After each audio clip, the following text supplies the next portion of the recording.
Hello everyone, बोर्डवा में आप सभी का स्वागत है। हम संदीप गुप्ता और आप हमारे प्यारे प्यारे विद्यार्थी। जैसे कि आज आप सभी का ऑफलाइन क्लासेज यानी अपने क्लाइमेक्स कोचिंग सेंटर में आज आप सभी का एक स्पेशल टेस्ट हुआ है, जिसमें बहुत सारा प्राइज रखे गए थे। आज उस टेस्ट में जो पेपर था, उस पेपर का डिस्कशन किया जा रहा है। आप एक एक क्वेश्चन मिला लें कि आपको कितना सही है, कितना गलत है।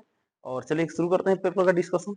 चलिए तो शुरू करते हैं क्वेश्चन नंबर 1 से। क्वेश्चन नंबर 1 यहाँ पर दिया है, प्राचीन भारत में आयतों, त्रिभुजों और समलंबों से संयोजित आकारों की वेदियां निम्नलिखित में प्रयोग होते थे। तो ऐसी वेदियां कहाँ यूज होती थी? घरेलू पूजा कार्य में कि सार्वजनिक पूजा स्थल में? सार्वजनिक पूजा स्थल। ऑप्शन नंबर क्या होगा? ए 80 कर दें। अगला क्वेश्चन, पाइथागोरस एक विद्यार्थी थे। पाइथागोरस किसके विद्यार्थी थे? थेल्स के थे। यानी ऑप्शन नंबर क्या होगा? ए 80 कर दें। अगला क्वेश्चन, सिंधु घाटी सभ्यता में निर्माण कार्य में प्रयुक्त ईंटों की बीमाई का अनुपात क्या था? क्या था? 4:4 का था, 2:2 का था, यानी 4:2:1। ऑप्शन नंबर क्या होगा? बी। तो बीटी कर दें। अगला क्वेश्चन, एक पिरामिड के पार्श्व फलक होते हैं। पिरामिड के पार्श्व फलक फिक्स होते हैं, क्या होते हैं? हमेशा त्रिभुजाकार होते हैं। उसका आधार जो होता है ना, कोई भी बहुभुज हो सकता है। तो यहाँ पार्श्व फलक बोला तो क्या होगा? त्रिभुज होगा। ऑप्शन नंबर क्या होगा? ए 80 कर दें। अगला क्वेश्चन, पिरामिड एक ठोस आकृति है जिसका आधार, अच्छा देखिए हम क्वेश्चन में आ गया था। आधार क्या होता है? आधार कोई भी बहुभुज हो सकता है। नहीं, ऑप्शन नंबर क्या होगा? Option number D. तो डी टी कर दें। अगला क्वेश्चन, एक पृष्ठ की विमाओं की संख्या। तो पृष्ठ पृष्ठ में क्या होता है? क्षेत्रफल होता है। और क्षेत्रफल में कितनी विमा होती है? 2 विमा। इन ऑप्शन नंबर क्या होगा? बी। तो बी टी कर दें। चलिए अगला क्वेश्चन देखते हैं। ए यानी ए कमा ए रूप का बिंदु सदैव स्थित होता है। यहाँ पर कहते एक्स और वाई दोनों बराबर है। ऑप्शन दिया एक्स अक्ष पर। एक्स अक्ष पर होगा नहीं, क्योंकि एक्स अक्ष पर वाई निर्देशांक क्या होता है? 0 होता है। बट यहाँ पर 0 है नहीं, option number A cancel. B y अक्ष पर, वाई पर एक्स 0 होता है, यहाँ पे एक्स 0 नहीं है, ऑप्शन नंबर बी भी कैंसिल। सी दिया वाई बराबर एक्स पर। जी बिल्कुल, देखिए वाई और एक्स बराबर दिखाई दे रहा है। इन ऑप्शन नंबर क्या होगा? सी। तो सी टी करो। अगला क्वेश्चन देखते हैं। चलिए क्वेश्चन नंबर 8 नंबर सवाल दिया यहाँ पर, 2x + 3y = 6 का आलेख एक रेखा है जो x अक्ष को निम्नलिखित बिंदु पर मिलती है। यानी बताना ये रेखा x अक्ष को किस बिंदु पर मिलती है? तो x अक्ष पर जहां भी मिलेगा वहीं पर y निर्देशांक क्या होगा? 0 होगा। तो देखना है y निर्देशांक कहाँ 0? देखिए तो यहाँ पर y 0 नहीं है, ये कैंसिल हो गया। यहाँ पर y 0 है, यहाँ भी y 0 है, यहाँ नहीं, ये भी कैंसिल। यानी यही दो ऑप्शन में कौन होगा? कौन होगा? आप ऑप्शन रख के चेक कर लें। मान लीजिए हम इसकी बात करें तो x का मान रखिए 2, तो 2 दूना 4, y का मान 0 0, तो 4 + 0 4 होगा, लेकिन यहाँ पर 6 है। इन ऑप्शन में बी भी कैंसिल। तो कौन सा ऑप्शन बचा? सी। तो सी टी कर दो। तो ये तो तरीका हो गया ऑप्शन से। सर सॉल्व कैसे करेंगे? तो एकदम सिंपल है। एक्स अक्ष को किस बिंदु पर मिलती है? तो एक्स अक्ष पर कोई भी बिंदु हो, उसका वाई निर्देशांक हमेशा 0 होता है। तो एक्स अक्ष पर कहाँ मिलती है? उसके लिए हम वाई 0 कर देंगे। अब जब वाई को 0 कर देंगे खत्म हो जाएगा, तो क्या बचेगा? 2x = 6 और यहाँ से x का मान कितना है बाबू? 3। तो x का मान आ गया 3 है, y का मान आ गया 0, 3 का मान चाहिए। ऑप्शन नंबर क्या होगा? सी। तो सी टी करो। अगला क्वेश्चन, x = 1 y = 2 द्वारा x और y में कितनी रैखिक समीकरण संतुष्ट होती है? यानी x = 1 y = 2, ये दोनों मान से x y में कितनी रैखिक समीकरण अनंत समीकरण संतुष्ट होती है? इसका मतलब क्या होगा? अच्छा बताइए, एक पॉइंट 1 का मान 2 है, इसमें x का मान 1 y का मान 2 है। अब बताइए ये पॉइंट कितनी रेखाएं पहुंच सकती है? अनगिनत। मान लीजिए 1,2 है, तो इससे कितने अनगिनत रेखाएं जा सकती है। ये बोला कितनी रैखिक समीकरण संतुष्ट करती है? अनंत होती है। ठीक है, अगला देखते हैं। अगला क्वेश्चन दिया यहाँ पर, इसका ऑप्शन क्या होगा? ऑप्शन नंबर सी होगा, अपरिमित रूप से अनेक। ओके, अगला क्वेश्चन दिया यहाँ पर, एक्स अक्ष की समीकरण का रूप है। एक्स अक्ष के समीकरण का रूप है, तो एक्स अक्ष पर y का मान हमेशा क्या होता है? 0 होता है। यानी y = 0 है। ऑप्शन नंबर क्या होगा? बी। तो बी टी करो। अगला क्वेश्चन, वह बिंदु जो y अक्ष की ऋणात्मक दिशा में y अक्ष पर 5 मात्रा की दूरी पर स्थित है होगा। चलिए समझते हैं बढ़िया इस क्वेश्चन को। वह बिंदु जो y अक्ष की ऋणात्मक दिशा में, अच्छा बताइए, यहाँ पर ये होता है x अक्ष और ये होता है y अक्ष। ठीक है, अब इसमें बोला गया वह बिंदु जो y अक्ष की ऋणात्मक दिशा में, अच्छा बताइए यहाँ पर y ऋणात्मक नीचे है ऊपर है? नीचे है। तो ऋणात्मक दिशा में y अक्ष पर, कहां पर है? y अक्ष पर ही है। कितना मात्रा? 5 मात्रा की दूरी पर, यानी यहाँ से 5 मात्रा के यहाँ पर। तो बताइए यहाँ पर x का मान क्या होता है? x का मान तो 0 है और y का मान कितना है? -5। तो -5 यानी 0 का मान -5। तो बोला कि इसमें वो बिंदु क्या होगा? ऑप्शन नंबर क्या होगा? सी। तो सी टी करो। ओके, अगला क्वेश्चन देखते हैं। यदि किसी बिंदु P की x अक्ष से लंबित दूरी कितनी है? 5 मात्रा। अब x अक्ष से लंबवत दूरी, तो बताइए x अक्ष है, इससे लंबवत दूरी 5, ऊपर भी हो सकता है नीचे भी हो सकता है। अब आगे पढ़ते हैं क्या दिया गया है। इस लंब का पाद x अक्ष की ऋणात्मक दिशा पर, इस लंब का जो पाद है, पाद मतलब क्या हुआ? चतुर्थांश। तो यहाँ बोला गया कि इसका जो चतुर्थांश है कहाँ पर है? ऋणात्मक दिशा में। किस एक्स अक्ष ऋणात्मक, तो एक्स अक्ष है, एक्स अक्ष ऋणात्मक किधर होता है? इधर की इधर, इधर यानी इस दिशा में। अब इस दिशा में बताइए कहाँ कहाँ हो सकता है, यहाँ बोला गया है ना एक्स अक्ष से लंबी दूरी 5 है, यानी या तो यहाँ होगा नहीं तो यहाँ होगा, यही तो स्थिति है। एक्स अक्ष से लंबवत दूरी 5, यानी 5 ऊपर भी हो सकता है 5 नीचे भी हो सकता है। अब बोल दिया गया एक्स अक्ष ऋणात्मक दिशा, तो ऋणात्मक इधर है ना है, यानी या तो यहाँ पे होगा नहीं तो यहाँ पे होगा, ठीक है। बोला गया तो बिंदु P का एक्स निर्देशांक, असल इधर एक्स निर्देशांक कितना है, तो यह एक्स अक्ष से लंबी दूरी दिया गया है, यानी इसमें देखें तो एक्स अक्ष से लंबवत दूरी, तो जो एक्स अक्ष से लंबवत दूरी होता है वो क्या था, वाई होता है, तो वाई का मान इसमें बताया गया, इसमें एक्स का मान नहीं बताया गया। ओके, तो इसमें वाई का मान फिक्स है, क्या होगा, ऊपर होगा तो +5 और नीचे होगा तो -5, तो वाई का तो मान फिक्स है ना। तो ऑप्शन ए दिया है एक्स निर्देशांक, बी दिया वाई निर्देशांक 5 या -5, तो ऑप्शन नंबर क्या होगा बी, वाई का मान 5 भी हो सकता है -5 भी हो सकता है, ठीक है। चलिए अगला क्वेश्चन देखते हैं,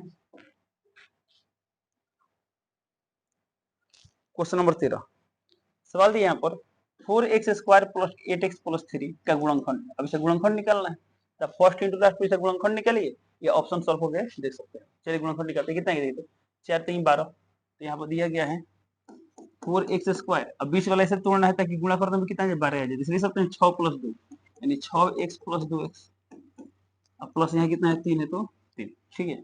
अब यहाँ से क्या कॉमन ले सकते हैं, तो 2x कॉमन ले सकते हैं, तो कितना बचेगा 2x और प्लस यहाँ पर 3, यहाँ कुछ कॉमन नहीं हो तो मान लीजिए 1 कॉमन, तो 2x + 3।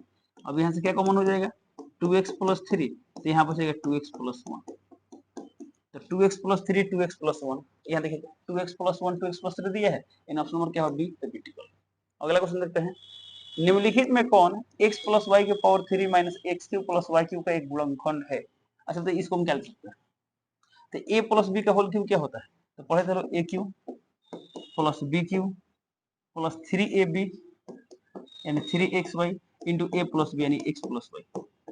यहाँ तक जो लिखे हैं किसके बदले लिखे हैं, इसके बदले, यहाँ पहले से क्या है माइनस, तो यहाँ पर माइनस है, तो माइनस प्लस क्या होगा माइनस, यानी -x³ होगा, फिर यहाँ पर माइनस प्लस क्या होगा माइनस, तो -y³ होगा, यहाँ x³ कैंसिल, y³ कैंसिल, तो कितना है यहाँ पर 3xy * x + y, यहाँ पे एक्सप्रेशन मिला 3xy * x + y, तो बताइए इसका गुणनखंड क्या होगा, इसे गुणनखंड में xy है, x + y और एक 3 है, तो ऑप्शन देखते हैं क्या दिया है, ऑप्शन ने दिया है इतना, बी दिया है इतना, सी दिया xy, डी देखिए तो यहाँ पर 3xy, देखिए इसमें कोई 3xy है, इन ऑप्शन नंबर क्या हो जाएगा डी, रेटिकल।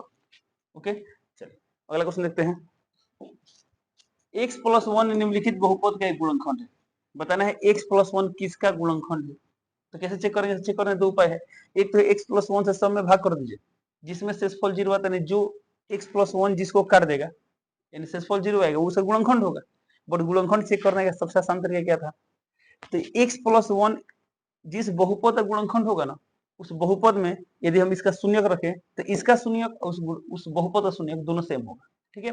तो इसका शून्यक क्या है x + 1 का, तो x + 1 का शून्यक क्या होगा -1, अभी -1 सभी बहुपद में रखा चेक करेंगे, और जिस बहुपद में -1 रखने से बहुपद का मान 0 आ जाएगा, वही बहुपद होगा जिसका गुणनखंड होगा, तो चेक करते हैं x का मान -1, तो ये -1 के पावर 3 क्या आएगा -1 आएगा, फिर ये -1 का स्क्वायर +1 आएगा, फिर ये माइनस से माइनस, फिर यहाँ पर -1, तो -1 लिख दिया, +1 है तो प्लस, तो -1 +1 कैंसिल, है माइनस माइनस प्लस, तो 1 + 1 कितना होता है 2, क्या 0 मिला, नहीं ना मिला, तो ऑप्शन नंबर 1 कैंसिल।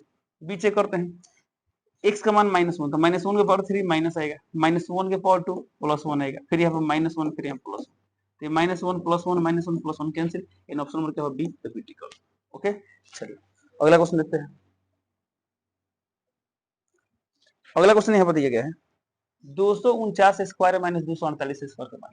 अब बहुत सारे स्टूडेंट क्या करेंगे, इसका स्क्वायर निकालेंगे, इसका स्क्वायर निकालेंगे, माइनस करेंगे, तो बट थोड़ा ध्यान दीजिए, आप लोग पढ़े थे a स्क्वायर - b स्क्वायर, उससे बनाएंगे जल्दी बनेगा, तो क्या होता है formula a square - b square, a + b * a - b, यानी एक बार दोनों जोड़ना है, तो a + b कितना है देखिए, तो 8 8 16 17 का 7 8 3 1 4 1 5 5 4 9, और फिर यहाँ कितना है 2 2 4, इतना गया, यानी a + b * a - b, इसका डिफरेंस कितना आएगा 1 तो 1, यानी 497, यानी ऑप्शन नंबर क्या होगा डी, तो डी।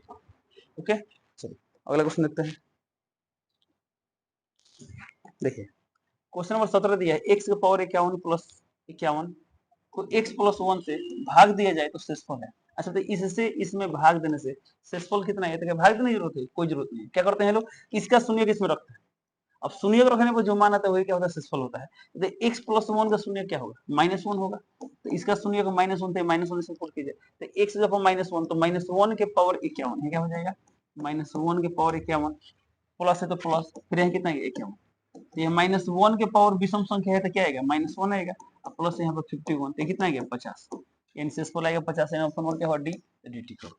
अगला क्वेश्चन सवाल दिया यहाँ पर x + 1 बहुपद इतना का एक गुणनखंड है तो k का मान है। ऐसा बताइए जब x + 1 इसका गुणनखंड है तो यानी इसका शून्य किसका शून्य होगा, इसका शून्य कितना आएगा -1, तो जब ये इस बहुपद को मान लेते हैं p ऑफ x, तो जब ये -1 इसमें रखेंगे यानी p ऑफ -1 तो क्या होगा ये 0 होगा, क्यों, क्योंकि -1 इसका इस बहुपद जब गुणनखंड है तो इन दोनों का शून्य सेम होगा, इसका शून्य का -1 इसका भी शून्य क्या होगा -1 होगा, ठीक है, तो p ऑफ -1 का मान 0। अब बताइए p ऑफ -1 का मतलब क्या होगा, इस बहुपद में जहां जहां x को माइनस रखना है तो रखते हैं, 2 है तो 2 इंटू x जब -1 तो -1 का स्क्वायर प्लस से प्लस k है k, x जब कितना रखना है -1 बराबर 0, तो कितना है यहाँ पर 2 -1 का स्क्वायर आएगा 1, तो 2 इंटू 1 ये प्लस माइनस माइनस के बराबर 0, तो कितना है 2 एकम 2, ये माइनस में है तो प्लस, यानी k का मान आ गया 2, यानी ऑप्शन नंबर क्या होगा, ऑप्शन नंबर सी, तो सी टिक कर।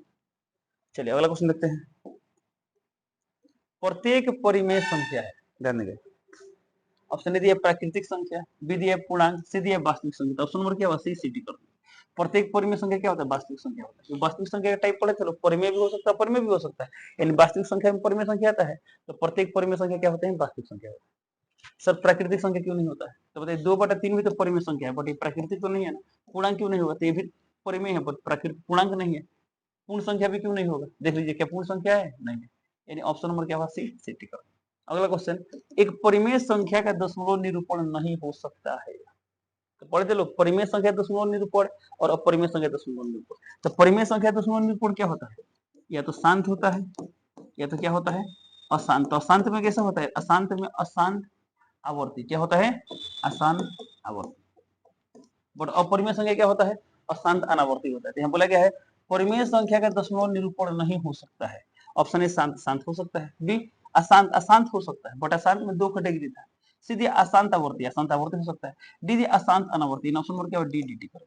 अशांत अनावर्ती परिमेय संख्या का दशमलव प्रसार नहीं हो सकता है, किसका दशमलव प्रसार अशांत अनावर्ती होता है, अपरिमेय संख्या का होता है। ओके, अगला सवाल, चलिए क्वेश्चन नंबर 21 यहाँ पर, एक त्रिभुज के कोण 2:4:3 के अनुपात में है, त्रिभुज का सबसे छोटा कोण है, अच्छा बताइए 2:4:3 में है, तो मान लीजिए ये कोण मान लीजिए 2x, दूसरा कोण मान लेते हैं 4x, तीसरा मान लेते हैं 3x, और त्रिभुज के तीनों कोणों का जो फल कितना होता है 180, यानी 2x + 3x प्लस यहाँ से 4x है ना,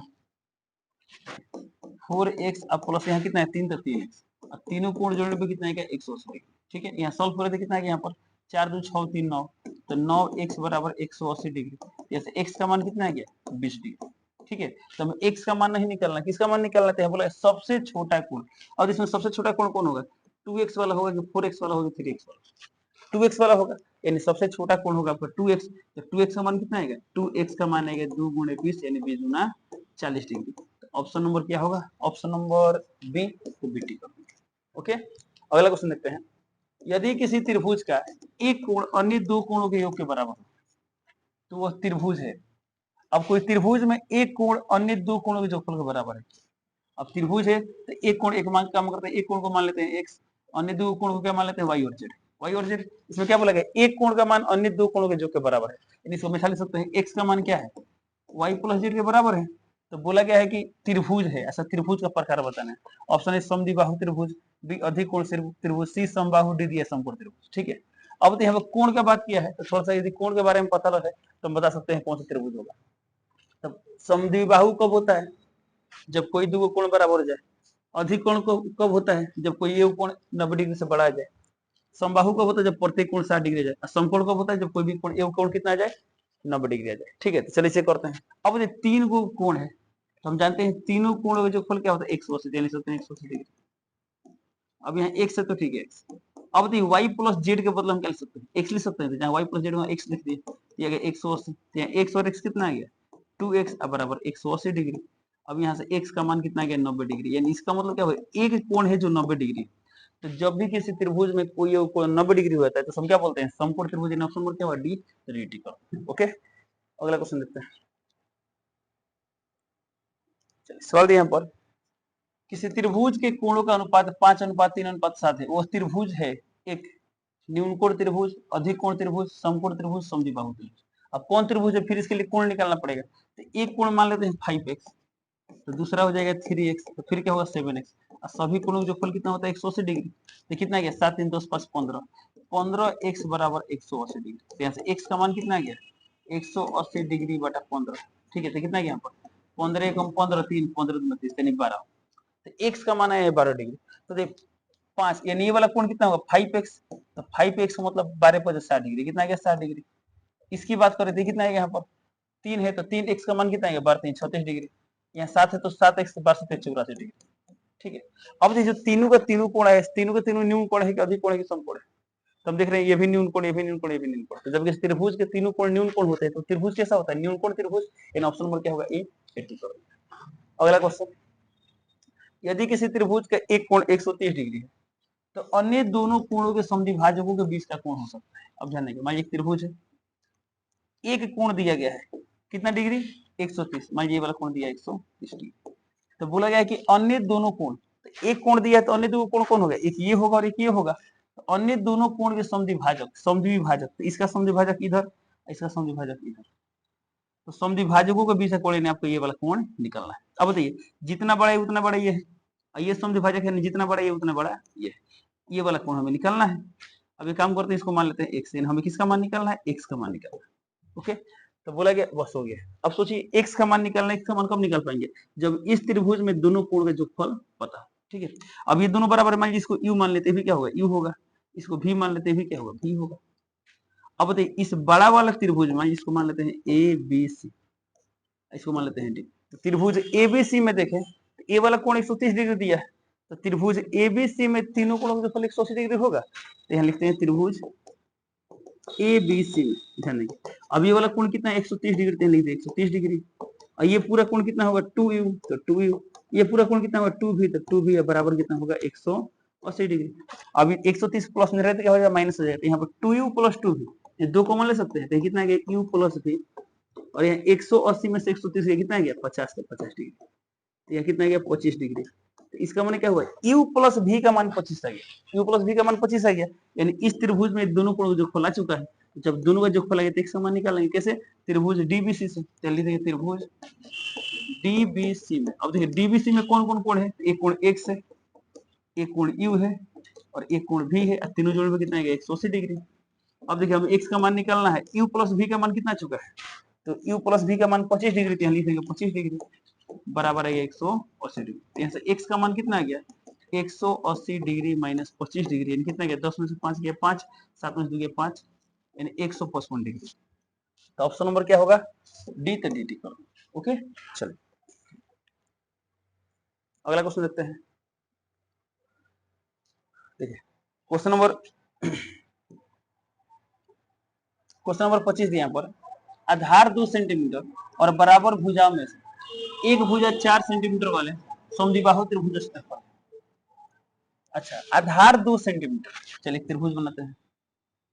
समद्विबाहु त्रिभुज का बात किया ध्यान देंगे यहाँ पर, यानी जितना बड़ा है उतना बड़ा ही है, और ये पूरा आधार कितना दिया है 2 सेंटीमीटर लिख दिए 2 सेंटीमीटर। तो बोला गया इसमें और एक भुजा 4 सेंटीमीटर बराबर भुजाओं में, यानी ये वाला भुजा 4 सेंटीमीटर, ये भी कितना होगा 4 सेंटीमीटर। तो बोला त्रिभुज क्षेत्रफल क्या होगा, अब इसका क्षेत्रफल निकालना है। तो जब तीनों भुजा दिया तो हीरो सूत्र से निकाल सकते हैं, बन जाएगा आंसर आ जाएगा। नहीं तब चाहते ही ना सर कुछ और तरीके से निकाले, तब इसको ऐसे भी निकाल सकते, कैसे इसके लिए आपको इस सिलसिले में निकालना पड़ेगा। पढ़े थे लोग 1/2 आधार गुण चाहिए। अब बताइए पढ़े थे समद्विबाहु त्रिभुज के जो मतलब क्या बोलते हैं शीर्ष से आधार पर लंब डाला जाता है, तो लंब क्या करता है सामने वाले को समद्विभाजित करता है, यानी इसका मतलब क्या दोनों बराबर होगा। इसको मान लीजिए डी मान लेते हैं, ये पूरा 2 सेंटीमीटर, तो ये कितना आएगा 1 सेंटीमीटर, ये भी कितना आएगा 1 सेंटीमीटर।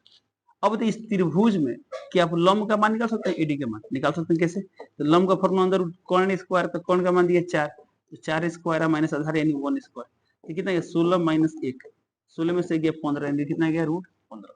ओके, अब किसका माना गया लंब का माना गया और इसका आधार दिया है, तो बताइए त्रिभुज क्षेत्रफल का फॉर्मूला क्या होता है, तो यहाँ पर हो जाएगा एरिया ऑफ एबीसी बराबर 1/2 आधार इंटू चाहिए, आधार कितना है 2 सेंटीमीटर और इसका ऊंचाई कितना है √15, लिख दिए √15, तो 2 खत्म कितना है √15 आ गया, तो √15 यानी ऑप्शन नंबर क्या होगा ऑप्शन नंबर ए 80 करो। ओके, अगला क्वेश्चन देखते हैं। सवाल दिया यहाँ पर एक त्रिभुजाकार बोर्ड के किनारे 6 सेंटीमीटर, 8 सेंटीमीटर और 2 सेंटीमीटर लंबे है। इस पर 9 पैसे प्रति सेंटीमीटर स्क्वायर की दर से पेंट कराने का व्यय क्या है? अच्छा बताइए, 9 पैसे प्रति सेंटीमीटर स्क्वायर की दर से, यदि हमको ये पता रहेगा कि मान लीजिए 1 सेंटीमीटर स्क्वायर क्षेत्रफल है तो 9 पैसा देना पड़ेगा, 2 सेंटीमीटर स्क्वायर है तो 18 देना होगा, 3 सेंटीमीटर है तो कितना है? 27 देना होगा, 27 पैसा। तो ये कंफर्म इस सवाल कब बने, जब हमें पता हो कि इसका क्षेत्रफल यानी कितना क्षेत्रफल पेंट करना है, तो उसके लिए क्या निकालना पड़ेगा? आगे क्षेत्रफल निकालना पड़ेगा। तो अब बताइए, हमें एक त्रिभुज क्षेत्रफल निकालना है जिसका तीनों भुजा दिया गया है, तो तीनों भुजा दिया तो हिरोन सूत्र से निकाल सकते हैं। और इसमें एक बात नोटिस कीजिए, इसमें क्या दिखाई दे रहा है एक 6 सेंटीमीटर, एक 8, एक 10, तो पढ़े चलो ना, 3 4 5, इस भुज इन तीनों भुजा वाले क्या होते हैं? समकोण त्रिभुज होते हैं। अब ये 3 का डबल 6, 4 का डबल 8, 5 का डबल 10, इन्हें भी क्या होगा? समकोण त्रिभुज होगा। तो जब समकोण त्रिभुज है तो कैसा कुछ बनेगा? ऐसा त्रिभुज बनेगा। सबसे बड़ा भुजा कौन होता है? नहीं, 10 सेंटीमीटर होगा। ये वाला कितना होगा? 6, तो ये 6 मान लेते हैं, कितना क्या? अब जब समकोण त्रिभुज से क्षेत्रफल निकालना आसान है, कैसे? तो हम देखिए फॉर्मूला पढ़े लो, किसी भी त्रिभुज का क्षेत्रफल क्या होता है? 1/2 आधार गुण ऊंचाई। इसका आधार कितना है? 6, ऊंचाई कितना है? 8, तो कितना गया? 2 3 6 यानी 24, कितना गया? 24 सेंटीमीटर स्क्वायर। ठीक है। अब देखिए क्षेत्रफल आ गया 24 सेंटीमीटर स्क्वायर और 1 सेंटीमीटर स्क्वायर का दर कितना है? 9 पैसा। 9 पैसा लगता है, तो इतना कितना होगा? इसे 9 से गुणा कर देंगे तो कितना गया? 9 चौका 36, 6 8 3 18, 18 3 21, यानी इतना पैसा। ऑप्शन किसमें दिया है? ऑप्शन सब रुपया में दिया है, तो इसको रुपये में बदलने के लिए 100 से भाग करेंगे, तो 100 से भाग करेंगे तो पैसा क्या हो जाएगा? रुपया बन जाएगा। तो कितना गया? 2.16। तो 2.16 यानी ऑप्शन नंबर क्या होगा? B, WT cut. चलिए अगला क्वेश्चन देखते हैं। क्वेश्चन नंबर 27 दिया यहाँ पर, एक समद्विबाहु समकोण त्रिभुज का क्षेत्रफल 8 सेंटीमीटर स्क्वायर है, इसके कोण की लंबाई क्या है? समद्विबाहु समकोण यानी कुछ ऐसा त्रिभुज बनेगा, जितना बड़ा ये उतना बड़ा, यानी समद्विबाहु हो गया, समकोण है तो समकोण हो गया। क्षेत्रफल दिया 8 सेंटीमीटर स्क्वायर, तो कोण की लंबाई, ऐसे कोण की लंबाई कब निकाल पाएंगे? जब हमें इन दोनों भुजा का मान पता हो। चलिए इसको मान लेते हैं ए बी सी, ठीक है। तो इसको मान लेते हैं एक्स, ये भी क्या होगा? एक्स होगा। अब बताइए इसका क्षेत्रफल क्या होगा? इसका क्षेत्रफल क्या होगा? 1/2 आधार यानी एक्स इंटू ऊंचाई यानी एक्स, तो एक्स इंटू एक्स क्या होगा? एक्स स्क्वायर हो जाएगा। ये आ गया इसका क्षेत्रफल, और एक क्षेत्रफल यहाँ दिया गया, कितना दिया है? 8 सेंटीमीटर स्क्वायर, तो हम लिख सकते हैं यहाँ पर 8, कितना है? एक्स स्क्वायर का मान 8 दूना 16, यहाँ से एक्स का मान कितना आएगा? अंदर रूट 16 यानी कितना आ गया? 4। सर प्लस माइनस लिखते हैं, कहने लिख रहा है, तो चूंकि भुजा है तो भुजा हमेशा किस में लेंगे? प्लस में लेंगे, इसलिए प्लस लिखें। तो 4 सेंटीमीटर आ गया। अब देखिए एक्स का मान 4, ये भी 4, तो ये भी 4, ये भी 4, हमें निकालना है कोण। तो कोण का फॉर्मूला क्या होता है? अंदर रूट आधार यानी एक्स स्क्वायर, एक्स यानी 4, 4 स्क्वायर प्लस 4 स्क्वायर, लंब का भी मान 4 है ना, है इसको हमेशा लिख सकते हैं 4 स्क्वायर इंटू 2, रूट है तो रूट 4 स्क्वायर और वर्गमूल 4 है, रूट 2 यानी 4 रूट 2 है। तो 4 रूट 2, 4 रूट 2 नहीं दिया है तो ऐसे इसको ऐसा लिख सकते हैं 4 2 16 2 32, यानी कितना है यहाँ पर? रूट 32, कितना आएगा? रूट 32, यानी ऑप्शन नंबर क्या होगा? ऑप्शन नंबर होगा ए, 80 का। ओके चलो अगला क्वेश्चन देखते हैं। 28 नंबर सवाल दिया यहाँ पर, एक समबाहु त्रिभुज का परिमाप 60 मीटर, इसका क्षेत्रफल क्या है? अच्छा बताइए समबाहु त्रिभुज, समबाहु माने क्या? प्रत्येक भुजा बराबर है और क्षेत्रफल निकालना, तो बताइए एरिया ऑफ समबाहु त्रिभुज क्या होता है? तो समबाहु त्रिभुज क्षेत्रफल होता है √3/4 इंटू भुजा स्क्वायर यानी ए स्क्वायर। अब ये पता है समबाहु त्रिभुज क्षेत्रफल निकालना, क्षेत्रफल कब निकलेगा? जब भुजा का मान पता हो। अब इसका परिमाप दिया है, तो परिमाप समबाहु त्रिभुज प्रत्येक भुजा बराबर, हम जानते हैं परिमाप क्या होता है? भुजाओं का जोगफल होता है, यानी 3a का मान दिया है, तो 3a का मान 60, का मान कितना है? 20, यानी भुजा आएगा 20, ये कितना गया? √3/4, यहाँ 20 का स्क्वायर यानी 20 गुणे 20, कितना गया? 4 × 20 यानी 20 × 5 100, तो 100√3 कितना भाई आएगी इसका मान? 100√3, यानी ऑप्शन नंबर क्या होगा? Option number D, the D T का। ओके चलिए अगला क्वेश्चन देखते हैं। 29 नंबर सवाल दिया यहाँ पर, यदि किसी समबाहु त्रिभुज क्षेत्रफल 953 सेंटीमीटर स्क्वायर है, प्रत्येक भुजा की लंबाई क्या है? ओके देखते हैं। और इस समबाहु त्रिभुज क्षेत्रफल का फॉर्मूला क्या होता है? √3/4 इंटू भुजा स्क्वायर यानी ए स्क्वायर बराबर कितना दिया है? 953, तो यहाँ गया 953। हमें किसका मान निकालना है? ए का मान निकालना है, तो यहाँ से ए स्क्वायर का मान कितना आएगा? 953 इंटू 4 अब बट्टा में √3, यहाँ से ए का मान कितना आएगा? ऐसे 1 मिनट। अच्छा इसी क्वेश्चन पर कमेंट आ रहा था कि सर ऑप्शन सब गलत है, टेस्ट के दौरान शायद आप यही बोल रहे थे ना। यहाँ ए का मान कितना है? अंदर रूट 953 इंटू 4 अब बटा में कितना आएगा? √3, ठीक है। अच्छा थोड़ा सा राउंडिंग ऑफ भी लगाएं। अच्छा सोचिए 9, ये लगभग 900 के आसपास है, इसका वर्गमूल कितना आएगा? 30, इसका लगभग कितना आएगा 2, इसका मान लेते हैं 1 मान लेंगे, लगभग 60। और आपको बता दे बाबू, देखिए जब भी कोई सभी ऑप्शन गलत दिखाई देता है तब क्या करेंगे, हालांकि इस क्वेश्चन में कमेंट आया था कि सर ये चारों ऑप्शन गलत है, ठीक है। अब इसको एग्जैक्ट सॉल्व कर लेंगे, चलिए थोड़ा सॉल्व करते हैं। अब बताइए ये कितना है यहाँ पर, चलिए इसका वर्गमूल तो 2 हो जाएगा, ठीक है। इसका वर्गमूल कितना आएगा 953, तो 953 है। एक और बात बता, आपको सही ऑप्शन तक जाना है, तो 953 का अप्रोक्सीमेटली वैल्यू, इसको लगभग 9 मान ले, 900 मान ले, तो कितना है यहाँ पर 30 आएगा। कैसे 900 का वर्गमूल कितना होता है 30 ना होता है, तो 30 और √3 यानी 1.73 होता है, तो इसका मानते हैं 1 यानी लगभग 1 मान लेते हैं, कितना मानते हैं 1 यानी लगभग 60 के आसपास आएगा। तो इसमें 60 भी दिखाई दे रहा है, 52 भी दिखाई दे रहा है, ये भी, ये तो देखो नहीं होगा। अभी दोनों में कौन लेना है, तो अब बताइए यहाँ पर बड़ा था, इसको हम छोटा किए है ना, यानी लगभग बड़ा क्यों, ऑप्शन पर क्या होगा डी मान लेंगे। जब आपको लगे सभी ऑप्शन गलत है, क्या करेंगे, जो बेहतर ऑप्शन दिखाई था उसी को टिक करेंगे। चलिए अगला क्वेश्चन देखते हैं। सवाल यहाँ पर दिया है, यदि एक समबाहु त्रिभुज का क्षेत्रफल 163 सेंटीमीटर स्क्वायर है, तो इस त्रिभुज का, अच्छा ऐसा लग रहा है सवाल ऐसा था, 16√3 था, ठीक है। देखते हैं, अच्छा परिमाप निकालना, परिमाप कब निकलेगा जब भुजा पता हो, इस पर थोड़ा बनाते हैं। फॉर्मूला क्या था, √3/4, तीसरा क्षेत्रफल का क्षेत्रफल ने दिया है, तो √3/4 इंटू भुजा स्क्वायर का मान दिया, मान लिया 16√3, √3 खत्म, ए स्क्वायर का मान कितना आएगा 16 चौका 64, ए का मान आ गया 8, यानी 8 3 24, ऑप्शन नंबर क्या होगा। अच्छा एक मिनट, ए का मान 8, परिमाप निकालना 24, एक हम इसे सॉल्व करते हैं, ठीक है। देखिए कितना यहाँ पर √3/4 ए स्क्वायर, ए कितना दिया 163, यहाँ लिख देंगे 163, यहाँ से ए स्क्वायर, तो ए का मान कितना आएगा √163 इंटू 4 अब बटा में √3, तो कितना यहाँ पर 4 का वर्गमूल 2, इसका लगभग 1 मान लिया, किसके आसपास है देखिए, तो 169 मान ले थोड़ा सा बड़ा करके, तो लगभग कितना हो जाएगा 13 13 में 26 26, यानी ऑप्शन सब गलत है। ऑप्शन सब क्या है गलत, यानी इसमें आप कुछ भी टिक करें आपको नंबर मिल जाएगा।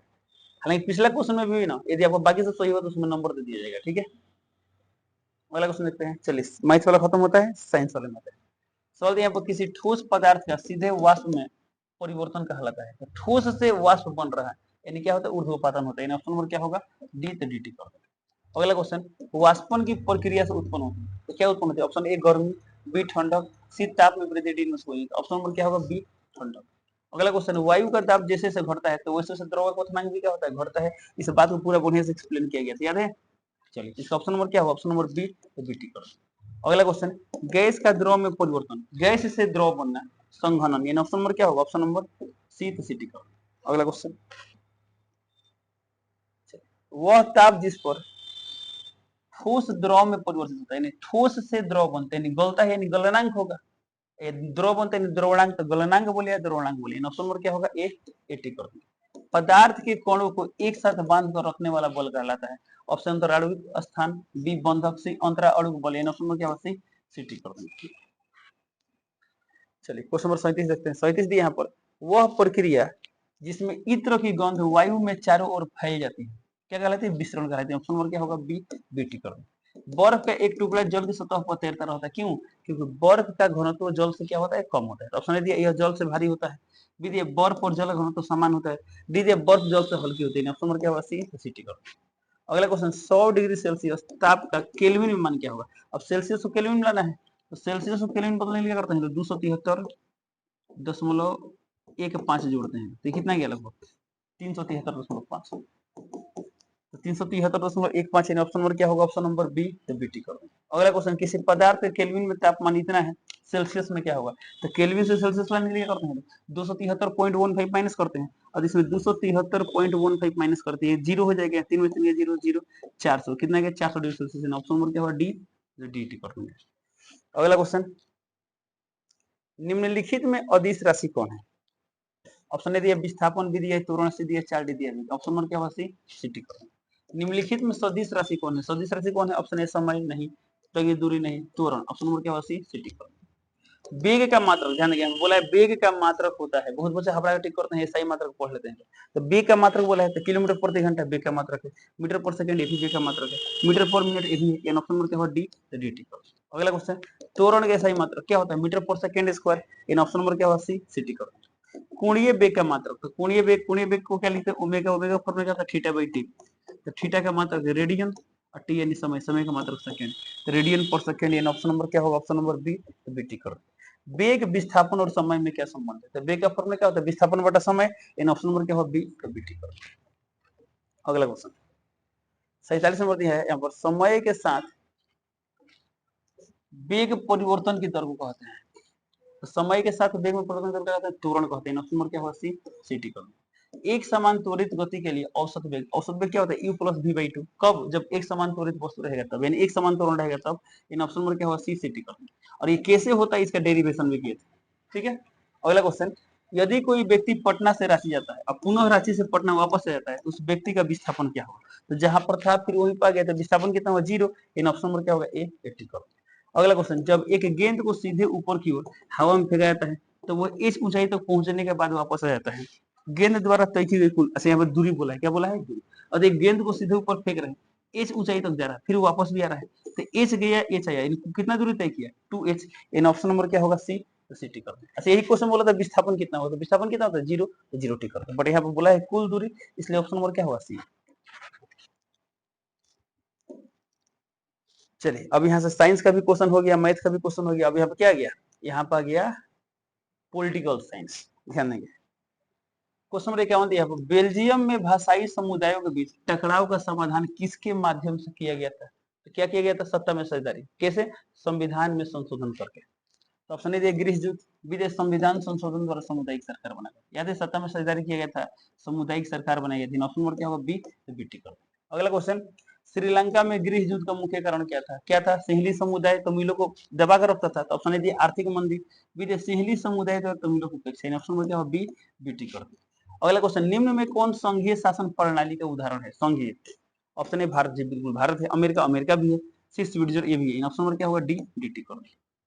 यानी भारत, अमेरिका, स्विट्जरलैंड, तीनों के तीनों देश किस में आते हैं, संघीय शासन प्रणाली में, लेकिन अलग अलग तरीका होता है, भारत में कुछ और है, भारत में क्या है, ऊपर से नीचे व्यवस्था है, इसमें क्या है, नीचे से ऊपर व्यवस्था है, यानी इसमें केंद्र सरकार को ज्यादा पावर है, इसमें राज्य को ज्यादा पावर है, लेकिन है सब में संघीय शासन व्यवस्था। अगला क्वेश्चन देखते हैं, 54 नंबर सवाल दिया, सत्ता में साझेदारी की सबसे प्रभावी प्रणाली कौन सी मानी जाती है, संघीय शासन व्यवस्था मानी जाती है, ऑप्शन नंबर क्या होगा, बी, ऊर्ध्वाधर सत्ता विभाजन ही क्या होता है, संघीय शासन व्यवस्था होता है। अगला सवाल दिया, जम्मू कश्मीर से अनुच्छेद 370 कब हटाया गया, कब हटाया गया था, 5 अगस्त 2019, इन ऑप्शन नंबर क्या होगा, बी, बी टिक कर दो। अगला, सोवियत संघ का विघटन किस पर हुआ, याद है सोवियत संघ 1989 में क्या हुआ था, शुरू हुआ था, और 1991 में क्या हुआ, विघटन हो गया, यहाँ बोला विघटन किस वर्ष हुआ, ये नहीं बोला कब शुरू हुआ, तो शुरू होता तो ये होता, कब हुआ, 1991 में, इन ऑप्शन नंबर क्या होगा, सी, सी टिक कर दो। अगला क्वेश्चन, नाइजीरिया में संघीय शासन की स्थापना किस वर्ष हुई, कब हुआ था, तो जब हमारे यहाँ संविधान लागू हुआ था, कब लागू हुआ था हमारे यहाँ, 1950 में, तो इसका आंसर होगा 1950, ऑप्शन नंबर क्या होगा, बी, तो बी टिक कर दो। अगला क्वेश्चन, नाइजीरिया में लोकतंत्र की दोबारा बहाली किस वर्ष हुई, किस वर्ष हुई, तो 1999 में हुई थी, इन ऑप्शन नंबर क्या होगा, ऑप्शन नंबर सी, सी टिक कर दो। अगला क्वेश्चन, चीबू आर एस संधि के माध्यम से वेस्ट इंडीज देशों में साझी यानी साझेदारी की बात कर रहा है, साझी व्यवस्था किस वर्ष में बनाई गई, कब बनाई गई थी, 1973 में, ऑप्शन नंबर क्या होगा, बी, तो बी टिक कर दो। चलिए अगला क्वेश्चन देखते हैं, 60 नंबर सवाल यहाँ पर, सोवियत संघ का विघटन मुख्यतः किस कारण हुआ, ऑप्शन ए दिया धार्मिक टकराव, बी दिया भाषाई समानता, सी दिया सत्ता का अत्यधिक केंद्रीकरण, जी बिल्कुल ऑप्शन नंबर सी। याद है पढ़े थे लोग, सोवियत संघ में क्या था, तो वहां पर जो रूसी थे लोग, तो रूसी की जनसंख्या लगभग कितनी थी, 52%, सोचिए 52% थे, बट सत्ता में हस्तक्षेप बहुत ज्यादा था, इसलिए क्या सत्ता का अत्यधिक केंद्रीकरण किसमें था, रूसी लोगों के हाथ में था, यही कारण था कि उसका विघटन हुआ, ऑप्शन नंबर क्या होगा, सी, सी टिक कर दो।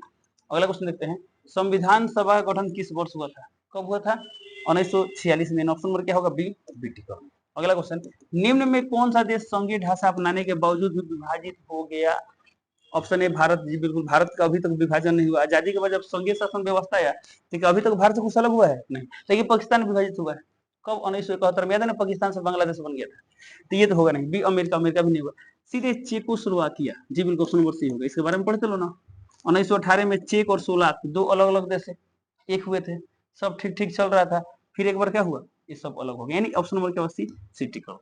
अगला क्वेश्चन, निम्न में से किस देश में एकात्मक शासन व्यवस्था, एकात्मक, ऑप्शन ए भारत, जी बिल्कुल नहीं, भारत में क्या है, भारत में संघीय शासन व्यवस्था है, बी अमेरिका, अमेरिका भी नहीं है, ऑस्ट्रेलिया भी नहीं, ऑप्शन नंबर क्या होगा, सी, सी टिक करो, फ्रांस। अगला क्वेश्चन, भारत में संघीय शासन व्यवस्था किस प्रकार की पद्धति में विकसित हुई है?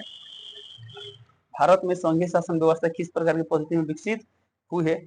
तो भारत में संघीय शासन व्यवस्था किस तरह हुआ है? ऊपर से नीचे की ओर, ऊपर से नीचे, इन ऑप्शन नंबर, यदि नीचे से ऊपर नहीं, बी होगा ऊपर, इन ऑप्शन नंबर बी हो तो बी टिक करो। अगला, नीचे से ऊपर संघीय प्रणाली के उदाहरण है, कौन है? तो नीचे से ऊपर, ऑप्शन है भारत नहीं, बी बेल्जियम नहीं, सी अमेरिका है, बिल्कुल ऑप्शन नंबर टिक करो। अगला क्वेश्चन देखते हैं,